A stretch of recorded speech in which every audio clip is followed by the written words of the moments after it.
నమస్తే, welcome to Swatantra to the point with Ramesh Kandra. Andhra Pradesh రాజధాని అమరావతికి సంబంధించి రాష్ట్ర ప్రభుత్వం సుప్రీంకోర్టులో అఫిడవిట్ దాఖలు చేసింది.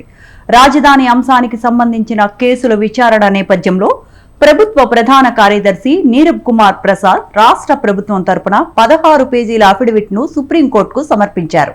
ఇందులో కీలక అంశాలను ప్రస్తావించింది గవర్నమెంట్. ఏపీ ఏకైక రాజధానిగా అమరావతి ఉంటుందని ప్రభుత్వం స్పష్టం చేసింది. 3 ఏళ్ల కాలంలో రాజధాని పనులను పూర్తి చేస్తామని పేర్కొంది. రాజధాని విషయంలో హైకోర్టు తీర్పును అమలు చేస్తామని వెల్లడించింది. గత వైసీపీ ప్రభుత్వం దాఖలు చేసిన ఎస్ఎల్పీని పరిష్కరించాలని కోరింది. ఇదే అంశానికి సంబంధించిన విశ్లేషణ మా చీఫ్ ఎడిటర్ రమేష్ కందుల్ గారు అందిస్తారు. సార్ నమస్తే. నమస్తే. అంటే ఎట్టకేలకు రాజధాని అమరావతి అని ఫిక్స్ అయిపోయిందా? అంటే అట్లా కాదు, 3 years లో పూర్తి చేస్తామని కూడా హామీ ఇచ్చారు. అది పాసిబులా సార్? అది అంటే 2 yearsలోనే చేస్తామని చెప్తున్నారు. కానీ అసలు విషయం ఏంటంటే సుప్రీంకోర్టులో స్టేట్ గవర్నమెంట్ ఒక ఎఫిడవిట్ వేసింది అంతే. ఇప్పుడు అయిపోలేదు ఏమి.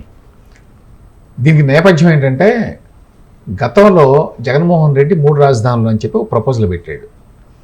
దాని మీద రైతులు హైకోర్టుకి వెళ్ళారు. హైకోర్టు తీర్పు ఇచ్చింది. ఆ తీర్పులో ఏం చెప్పారు వాళ్ళు?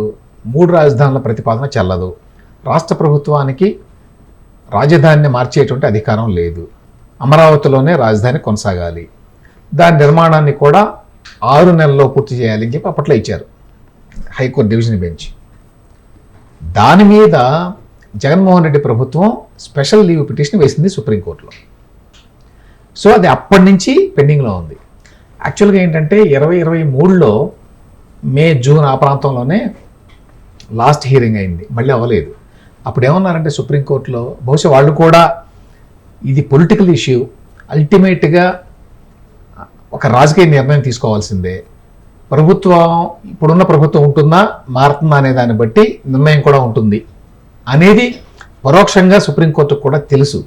అందుకని వాళ్ళు ఏం చేశారు, 2 సార్లు 3 సార్లు దాని గురించి పెద్ద చర్చ ఏమీ లేకుండా వాయిదా వేశారు.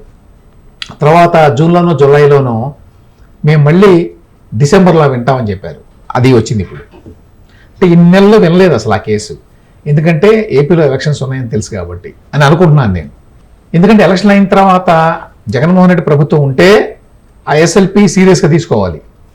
జగన్మోహన్ రెడ్డి ప్రభుత్వం లేకపోతే న్యాచురల్గా ప్రయారిటీస్ మారతాయి అని తెలుసు. బహుశా ఆ అవగాహనతోటే వాళ్ళు విచారించలేదు ఈ కేసుని అనుకుంటున్నాను నేను. ఇప్పుడు దాని విచారణకి వచ్చినప్పుడు స్టేట్ గవర్నమెంట్ ఎఫిడవిట్ వేసింది. ఎందుకంటే ఇప్పుడు మారిపోయినాయి కదా పరిస్థితులు. అప్పుడు స్టేట్ గవర్నమెంట్ ఏమని అడిగింది, రాష్ట్ర ప్రభుత్వానికి రాజధానిని ఎక్కడైనా పెట్టుకునే అధికారం ఉన్నది అని చెప్పండి అని సుప్రీంకోర్టును కోరారు. ఇప్పుడు రాష్ట్ర ప్రభుత్వం కోరిక అది కాదు, అమరావతి రాజధాని ఏమీ మార్చాల్సిన పని లేదు, అసలు ఈ కేసుని విచారించాల్సిన పని లేదు, కాబట్టి కేసుని డిస్పోజ్ ఆఫ్ చేయండి, మనం తెలుగులో పరిష్కరించండి అంటాం. దాన్నే డిస్పోజ్ ఆఫ్ చేయండి అంటే ఇంకా దానికి ఇందులో ఏమి కాన్ఫ్లిక్ట్ కానీ లేక తేల్చవలసిన విషయం కానీ లేదు కాబట్టి దీన్ని ఇంకా పరిష్కరించినట్టుగా భావించి పక్కన పెట్టేస్తున్నాం అంటారు. అదనమాట, అది వీళ్ళు కోరారు. అఫీషియల్గా స్టేట్ గవర్నమెంట్ అంటే కోర్టుకు సంబంధించినంత వరకు చీఫ్ సెక్రటరీ పేరు మీద 16 పేజీల ఎఫిడవిట్ వేశారు.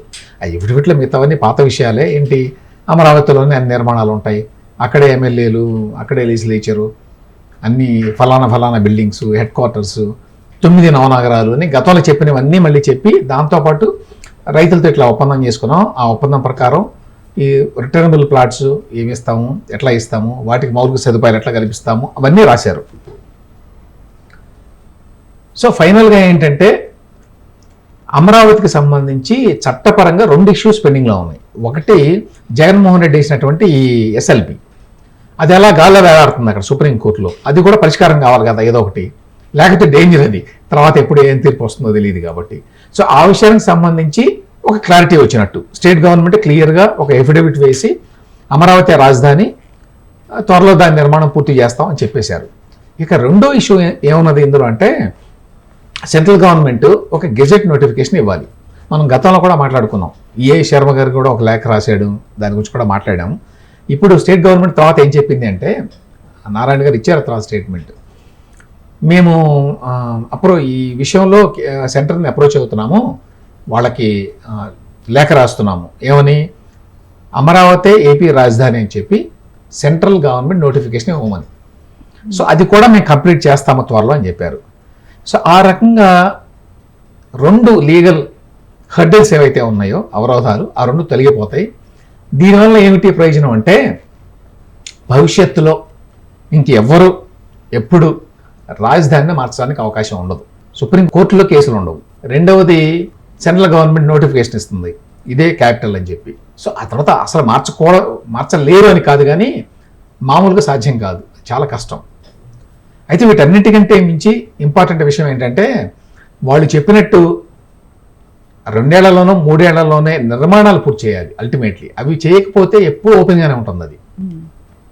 అన్ని నిర్మాణాలు అయిపోయిన తర్వాత ఎవరేం చేయలేరు, ఎందుకంటే వాటన్నిటిని మళ్ళీ తీసుకెళ్ళి కట్టాలంటే కొంచెం కష్టం, ఈవెన్ జగన్మోహన్ రెడ్డికైనా. సో వాళ్ళు చెప్పినట్టుగా 3 ఏళ్లలోనో లేకపోతే 2029 లోపల, మళ్ళీ ఎలక్షన్ జరిగే లోపల 4 సంవత్సరాలు 6 నెలలు ఉంది యాక్చువల్గా. లాస్ట్ టైంలా కాకుండా ఈసారి గట్టిగా నిలబడి మ్యాక్సిమం ఎన్నైతే అనుకుంటున్నారో ఇప్పుడు నిర్మాణాలు అవన్నీ పూర్తి చేస్తే ఇక అన్ని రకాలుగా అమరావతి ఏపీకి రాజధాని అనే అంశం, అది దాన్ని ఇంకా మార్చడానికి వీలుండదు. భవిష్యత్తులో మరెవరికి కూడా వేలు పెట్టడానికి వీలుండదు. రైట్.